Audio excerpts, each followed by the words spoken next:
Wasoose kuba omupiira ogw'okulwanira ebifo wakati wa Kigulu ne Buzaaya era gugenze okugwa nga Kigulu ekubye Buzaaya ggoolo 2 mu ddakiika y'ekyenda. Omuzannyi wa Buzaaya Owino Richard agobedda ku kisaawe.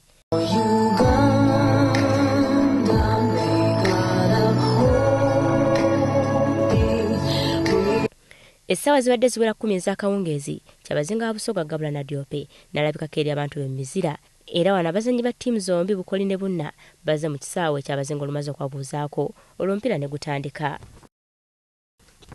Bukoli yasoose okuteeba nga wakayita ddakiika 2 era Ssekitwaliro Richard yaggulidde abazannyi banne ekkubo. Bali ku Dani yazzeeko okuteebera Bukoli ggoolo ey'okubiri mu ddakiika ya 3 ate baziba Dani n'ateeba ggoolo emaze eggobe mu kibya mu ddakiika eya 4.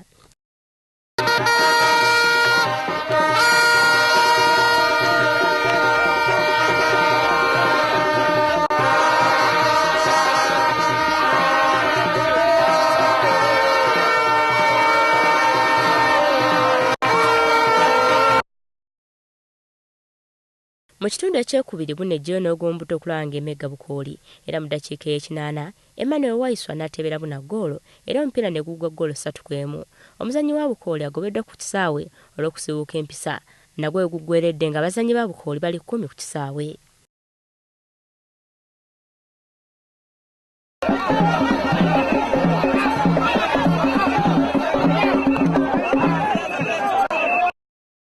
Abakungu abeetayo ku mukolo guno mwe mubadde n'abakungu ba Busoga bannabyabufuzi ko ne Pulezidenti wa FUFA Engineer Moses Magogo, omubaka akiikirira Bukoli North Gasta Chawa Mugoya era ng'ono buli ggoolo ya Bukoli gijjuguza emitwalo 25 asiimye enteekateeka z'amasaza era naye yamu okuzitwala mu maaso.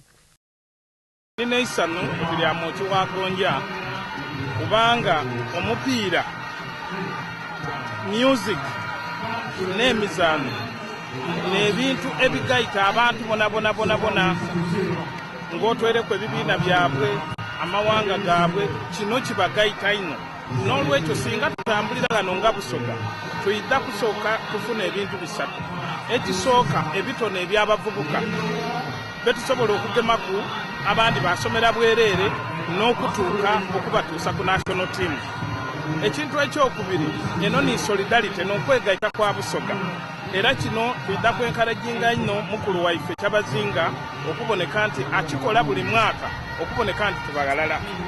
Ekintu ekyokusatu singa tutumbula ebitone bino okusomesa abantu kuyidda kuba kwangu kubanga abantu nebabanga basobola okuwuliziganya ne beekungaanya n'olwekyo tuyidda kukozesa eddoboozi ery'emizaano okubatuusaako enkulaakulana. Kampuni ya City Tires ewaddeyo ebikopo ebiweereddwa eri amatiimu 3 egamba yakugenda mu maaso n'okuwagira ebyemizannyo wano mu ggwanga. Bukoli esitukidde mu kikopo Sseddume w'ente obukadde 3 ne peya z'engatto 13.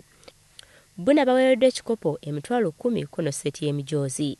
Obere Ronald yaweereddwa eky'omuzannyi akize ku banne. Waiswa Kosia n'aweebwa eky'omuteebi wa ggoolo asinze ne ggoolo 5 ate Mudadia Haman n'aweebwa eky'omukwasi wa ggoolo asinze. Olivia Nakate, Ronald Kalumba, WBS TV, Bugembe.